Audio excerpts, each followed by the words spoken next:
These lights are too hot behind me.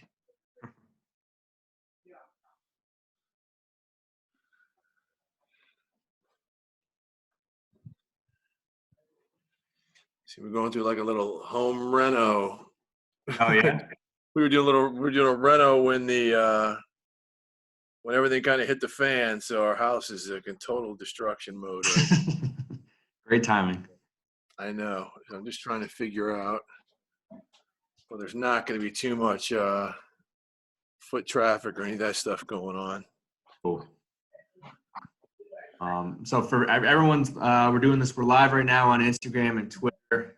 Brought to you All right. by this media network. I am joined today by Steve Wyche, who is an NFL reporter at the NFL Network. He's had a tremendous career. I've been trying to get him on. I'm so excited he was able to make some time to do this today. So just wanted to bring you in here, Steve, and tell us. I saw on Instagram that you were setting up the home studio for the first time.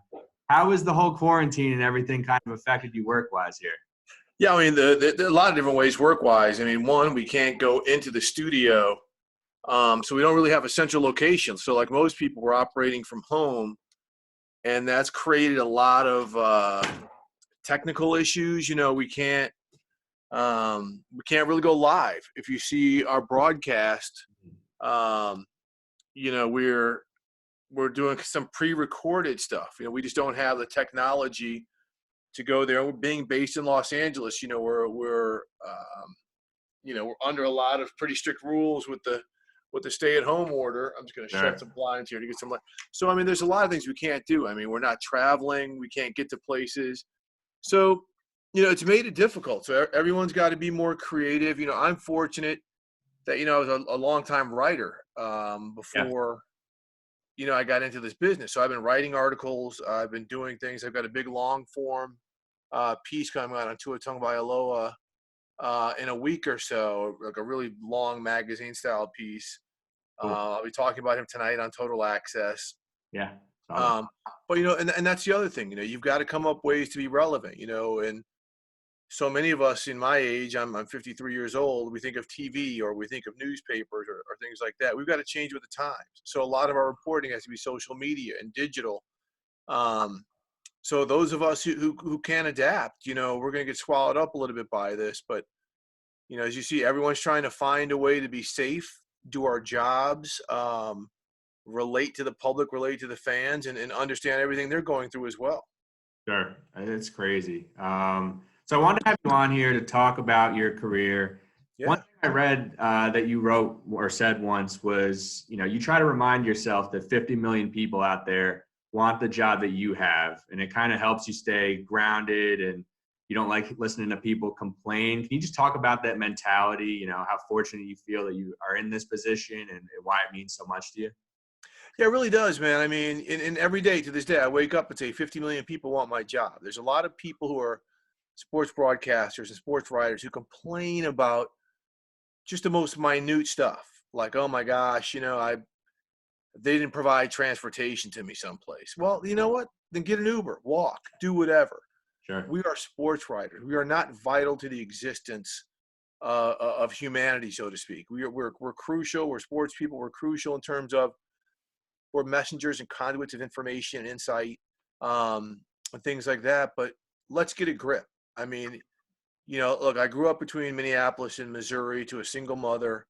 You know, I spent a summer, a buddy of mine in the mid 80s, removing railroad ties and replacing them. So we were up at 6 a.m. in 90-degree heat, working till 3 p.m, and that was back-breaking labor, right? So I just did that for a summer. And every day then I was like, I'm going to get my college degree to make sure I never have to work this hard again. So I respect the people who really have to do that type of work to make ends meet every day. Just like I respect the people on the front lines of this COVID virus doing everything they're doing so they can take care of people and people can see their families. And that's why, again, in doing what I do, I appreciate people like you asking me to be on, you know, the streaming cast, because it goes to show you're paying attention to something I do, and that means everything to me. I never overlook anybody or anything. When students want me to help them and mentor them, I'm there for them. Because Nice. we've all had somebody reach out to help us, and I just appreciate everything about what I do. You went to Howard University in Washington, D.C. I went to American University. So Okay, right on. shout out DC. Miss it. But I know while you were there, you worked part-time at the Washington Post covering Mhm. high school sports. How were you able to kind of get that gig so early on? Yeah, it's interesting. Coming up through high school, I was the sports editor and then editor of my high school student newspaper back outside of St. Louis. And then I went to University of Missouri for 2 years to play football. I was going to go to be a journalism major there. The football and the journalism didn't work out. I wasn't quite good enough. Got caught up in a coaching change. And so I transferred to Howard. I was going to go play football at Howard because Coach Willie Jeffries, a legendary coach, had recruited me when he was at Wichita State. But by the time I got to Howard, the flame extinguished. And I was kind of like, I don't want to disrespect the sport or anybody else by not going out there fully committed. So I just really focused on my studies. And it was interesting because for all my life, I had sports to fill a void, right? A competitive void. And I mean, I didn't do that voluntarily. Didn't do that anymore. And a woman in one of my classes, a journalism major, she knew I was. One of my classes was like, "Would you like to come work with a student newspaper?" Well, sure. Took that on. Next thing you know, like the sports editor graduated or did something else, couldn't do it anymore. Nice. I was thrust into that position. And one of my professors there, she had a connection at the Washington Post, where every year the Washington Post would hire Dr. Barbara Hines. They would hire about 12 students from American, from GW, Georgetown, Howard, University of Maryland, to cover high school football and high school basketball. And she recommended me. They Nice. called. I did it. And after basketball season, they kept me on. I was writing like features for their weekly columns and things like that. So for 2 years, I did that. And that's where I met people like the great sports editor George Solomon and Michael Wilbon and Tony Kornheiser and Ken Denlinger and all of these journalistic legends, Yeah. who tracked my career. So after about 10 years of working in Richmond, Virginia and Miami, they called me back and they were like, why don't you come work for us? And I ended up working there covering the NBA from 99 to 2004. It's amazing. I kind of wanted to go through your career here a little bit, job by job, because you worked at a lot of cool places over the years. And just wondering if you could kind of share like one lesson that you learned about yourself, about your career at each Oh spot. man.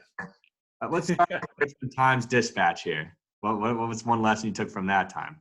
Yeah, well, first off, my whole family, my maternal and paternal sides are from Virginia.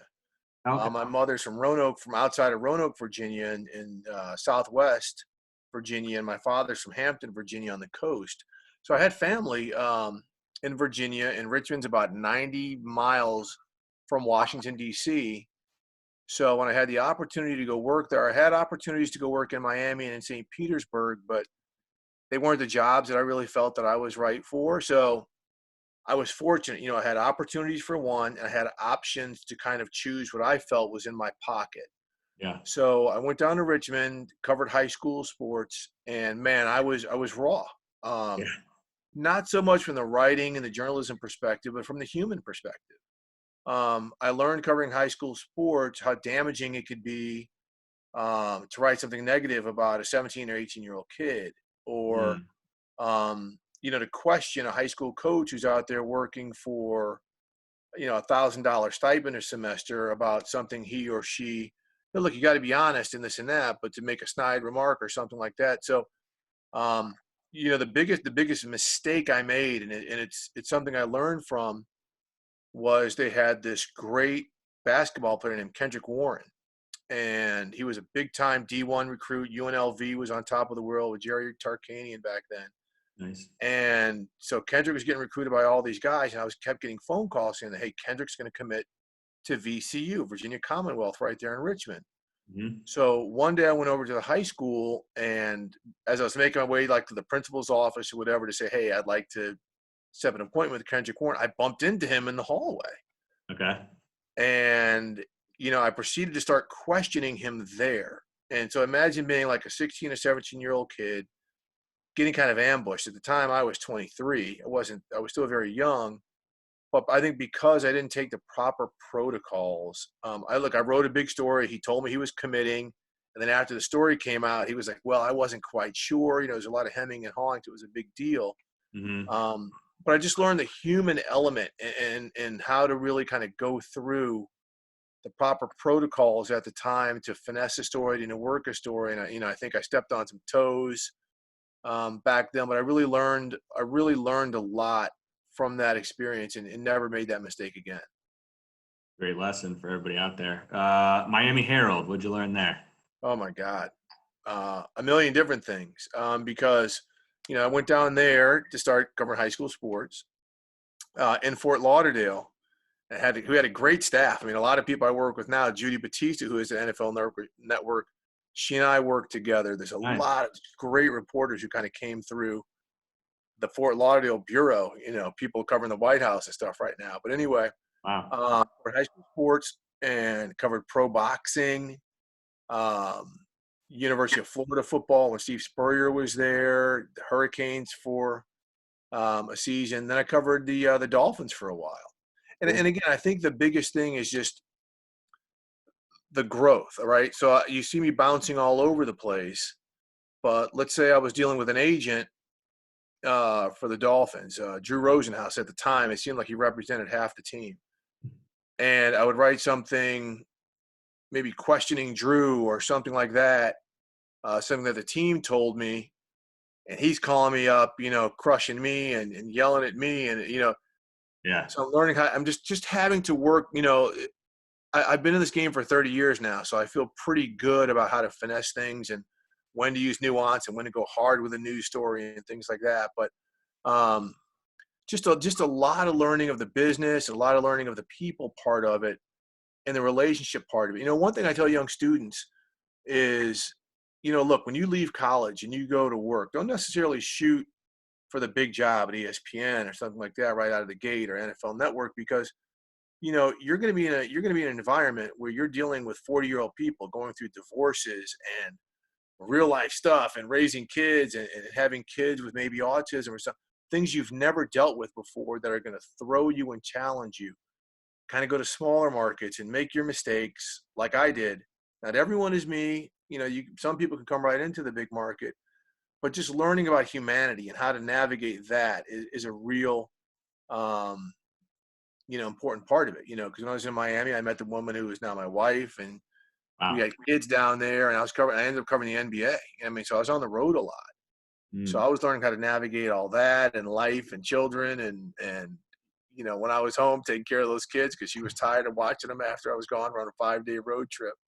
So, to me, that was the real tough, but fun and rewarding growth part of my career. Back to the Washington Post. Yeah. What's the lesson there? Man, that was work. I thought I had worked hard everywhere I'd been. But at the Post, it was, you're covering the NBA and you are on it every day, nonstop. You're on the road. You're traveling to just about every game. It was really, really intense. And it really helped make me who I am. I mean, George Solomon, the sports editor then, was just the greatest. We had a great staff. Rachel Nichols, who is now at ESPN. She was on the staff with me. Jason Lockenfora, a good friend of mine. He was covering the NHL. So, I mean, the biggest lesson there, again, I was covering the NBA, was how to break a big story. To really, really break a big story. I broke the story about Michael Jordan coming to help run the front office and become a part owner of the Washington Wizards. And this was just great mining of sources and working sources without tipping people off. And one thing about Washington, D.C., I mean, that market might be the most competitive in terms of radio, television, and newspaper at the time, breaking news. I mean, everybody had sources. Everybody was connected. Right. And for me to finesse this, the mining of information for 3 or 4 days without anybody finding out, and then breaking that top of the fold A1 headline, it was Yeah. incredible because these were the days right when the internet was just coming out, right? Right. So when we flashed that headline on the internet and some people saw it, they're like, "What?" Because the Yeah. story, I was in Indianapolis covering a game when it came out, Wow. and when it hit, I mean, it was huge. So, and then there were just more and more stories like that, and I'd become so seasoned into how to doing the big story. It led to a lot of big stories. I also broke and reported on in my career. One of the big stories you broke was the Colin Kaepernick story, Yeah. of course. The thing that I thought was most interesting about that is like just being a reporter, just noticing things when maybe someone's not looking at.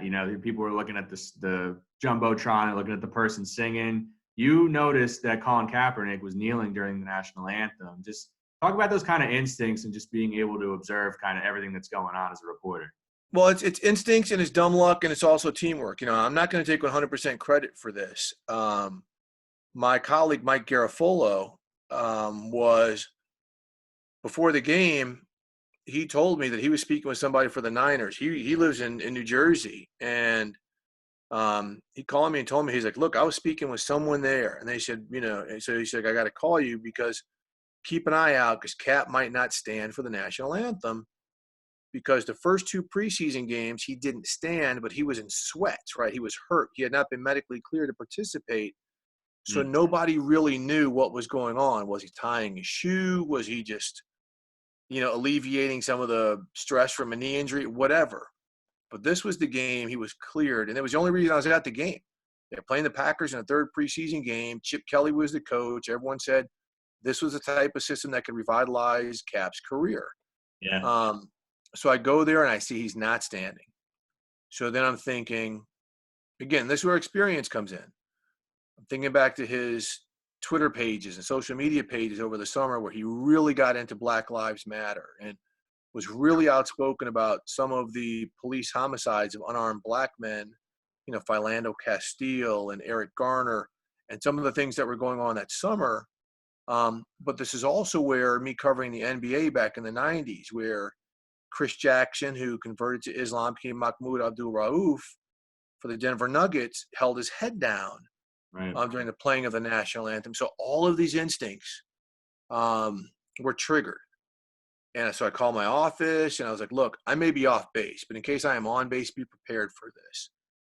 And this led to that. After the game, nobody asked Cap about him not standing during the open media session. I had a relationship with Cap from the time he was at the Senior Bowl. So I pulled him to the side when he came out of an auditorium and just asked him about it. And that's when he spilled. And seemed like he was dying for somebody to ask about it. And we know what happened from there. But again, it was kind of instincts. It was experience.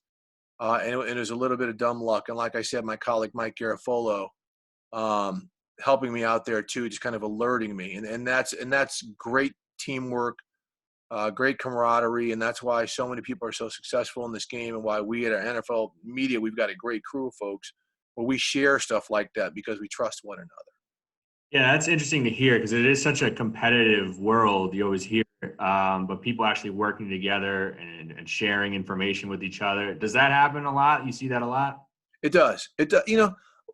Look, it's cutthroat. Everybody wants to kind of make their own way and do that. But, the one thing I got to say, with the group of reporters and people I work with right now, it is like a family. It's weird. I mean, because again, when I was at the Washington Post or the Atlanta Journal-Constitution, we were all good, right? We were all good, but we're all striving to take that next step and to do that. And sometimes that's not helping a teammate or trying to do something on your own to get the glory. It was done. I mean, I'm sure I've done it in some ways and other people. But this group, I mean, if I hear something about the Dallas Cowboys while I'm speaking to somebody with the Rams, well, I'm going to call up Jane Slater, who lives in Dallas and covers the Cowboys, and say, "Hey, look, I'm hearing something like this. You might want to flush it out." And she would do the same for me. And it's a great network of relationships. And I'm sure the folks at ESPN and CBS Sports and all that do it as well because, you realize that the greater whole typically ends up working for the individual, as well. When you share and when you help and when you're a team player. What do you like better, writing or TV? Yeah, Ooh. I Well, know. I'll put it to you this way. I like TV better because the deadlines I do not miss, man. Yeah, You'll ask anybody who's had to work on deadlines, especially baseball writers, because a swing of the bat in the bottom of the ninth can change your changes whole everything. story. But I don't miss the deadline writing, but I do miss some elements of writing. I mean, in TV we're doing things in 30-second and 45-second and 1 minute takes, so you're leaving out a nice clump of information or a Mm, nice framing of what things are meant to be said. So which is why I write things every now and then. Like I said, I'm doing this big long form piece coming out on Tua within the next couple of days, maybe closer to the draft.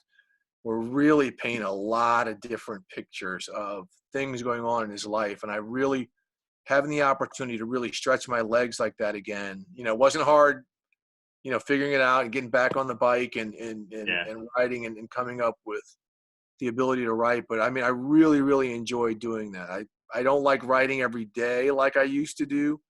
But I always tell anybody that no matter what you do in life, you have to have the background of writing, whether you're a lawyer, whether you're a doctor or whatever. Somehow you've got to be able to write. You've got to be concise. You've got to be specific, and you've got to be factual and tactual. And I think writing is the most important thing that is overlooked in this world. And I tell kids, look, you spend 90% of your time texting on your phone, you're writing, right? You're writing, you're doing things that way. Expand it. There's something there that will lead to something, but you always need to know how to write. And reading an awful lot helps your writing. And that's, and I read everything under the sun. So that's part of it as well. I've heard you say with reading how important it is, and people who want to be, sports reporters, sports broadcasters, but you're telling them don't just read sports, read No. a ton of stuff. Try to broaden your horizons. Why is that so important, you say? Well, I mean, fiction, nonfiction, magazine, web, whatever. Like to me, reading books has expanded my vocabulary. Like I'll see words to dress up a situation or to explain a character. Like, wow, okay, this is just a vernacular and just a vocabulary is fantastic. And you and I both know you can talk to people and you can talk about a conversation who's well read and who's not. Mm-hmm. But with me, even in my craft of sports, right? I live sports, but I'm a news hound. Like I never had a television, I never had a broadcast lesson in my life. So I watched news and read news. And someone like Anderson Cooper is like my broadcast journalism muse because he can host, he can report, he can moderate panels all on a whim. And it's Right. like, man, I want to be that guy. And that's one thing people will tell you as you're coming up. What does Steve do well? Well, he's a good writer. He does that really well. Well, he does this really well in breaking news or this or that. And they want to kind of put you in a lane. And Mm. I was like, why do I have to be specific to a show? Or why do I have to be specific to a topic? I can do this all. And I think that's something I'd rather be known as the really good utility infielder or the sixth man off the bench than the superstar, because I'd rather be able to dip my toe into any situation, because you never know what's going to happen in the world at the drop of a hat. And if I can write up a story because I'm not in front of a camera and get it in right away, fantastic. And then if I can break news and then circle back later that day or the next day and really like the Kaepernick thing and really kind of put perspective and insight and things like that, I think that's, that just makes it, so much better in what you can actually do. But to go back to the reading part of it, again, I read a lot of fiction. I read a lot of nonfiction. I just think it's made me smarter. I've traveled the world through the words of other people. I've learned about cultures. that I haven't met in person or been able to visit or experience. And I think in reporting and trying to understand humanity, it's really kept me level and really made me put the shoe on the other foot of a lot of people a lot of times. And I think that's what we're missing in this world sometimes. Last question. You mentioned just trying to be versatile and go in different lanes. Where does that confidence come for you to be able to go and do that? Great question. It probably starts with me having to be the man of the house from a very young age, right? I had to, my mother had to work and go to school, so I had to take care of my younger brother. So I had to cook for him, feed him, make sure he was in and out of school, and Yeah. do laundry and things like that. So I think, if I had to describe myself in one word, it'd be responsible. And I think just from living that and having to cover a lot of bases and just about everything I've done and wanting to, I'm probably a control freak. My kids will probably tell you I want to have my hands, in too many parts of their lives. But I think just the desire to be versatile has kept me in the game a lot longer than it keeps a lot of other people. If you're just a broadcaster, well, we're seeing what's happening this coronavirus. My network is shut down. I can't go on air all the time. So the fact that I'm nimble enough to be able to write or to be able to do something like this or to do a podcast has helped me have legs where I am valuable. Because again, if you're just in a singular lane, that lane can get cut off at any time. People could look at me and say, your hair's too gray, you've aged out. Okay, well, I can still write or I can still do this. But now that I've aged, I've kind of taken on a role as kind of the sage, right? The guy who's been there, the guy who's seen 4 decades of the NFL, or can be that reference point for younger people instead of kind of fighting it, kind of rolling with it and embracing it. And I think the versatility is important in today's world because you've got to write stuff up for your digital sites in the media while you're doing the broadcast stuff. And again, the more versatile you can make yourself and your ability to be nimble, I just think is crucial when there's so many cutbacks and things like this and different avenues that can be cut off at the turn of a knob. Love it. Steve Wyche, thank you so much for coming. Oh, man, thanks for having me. Terrific talk today. Everybody go check out Steve's interview with Tua on the NFL Network tonight at 7 o'clock. You can watch NFL Total Access Monday through Friday, 7 p.m. on the NFL Network. Steve, thank you so much. I really appreciate your time. I got a question for you, though, man. What's on the other side of your hat? You're rocking the snapback side. Is there a team on the other side? What do you got? Not a team. It's actually a Maui hat. Oh, right on. Yeah. Usually it's a Mets hat, but it's a tough time. Oh my God! I know. I'm sorry. Come on, I grew up a Cardinals fan in the '80s. That was a brutal rivalry. Oh, big rivalry. Yeah. I'm not gonna hate you. Do your thing. Well, you guys have had a little bit more success than the Mets, so congrats on that. You could say that to about 27 other teams. All right, Tom. Hey, I appreciate you, man. I appreciate you too. Thank you so much for taking the time and sharing this with everybody. I really appreciate it. All the best, brother. Take care. Have a good night. All right. Great job, my man.